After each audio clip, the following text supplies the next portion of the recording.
एक स्टार को गॉड मानकर पिरामिड बिल्ड कर देना ये कोई छोटा एक्ट नहीं है। 1862 को अल्हाम ग्राहम क्लार्क ने बताया कि अर्थ से दिखने वाला सबसे ब्राइटेस्ट स्टार सीरियस ए है।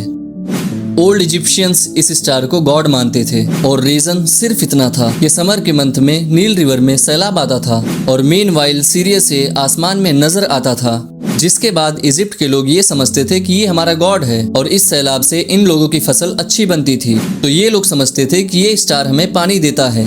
अब कुरान का चैप्टर 53 पार्ट 27 जिसमें अल्लाह ताला कहते हैं व अन्नहु हुवा रब्बुश शियरा, और बेशक अल्लाह ही शियरा यानी सीरियस का रब है।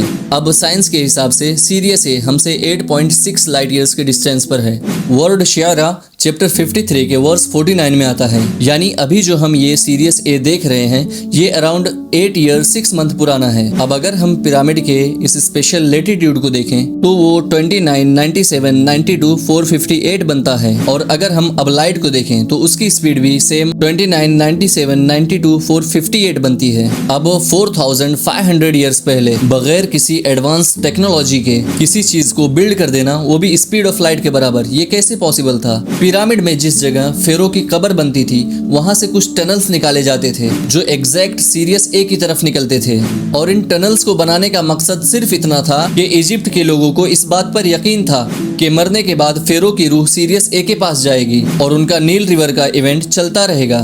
स्पीड ऑफ लाइट को मैच कर देना और बगैर किसी टेलीस्कोप के स्टार्स के पैटर्न को फॉलो कर देना ये आसान काम नहीं था।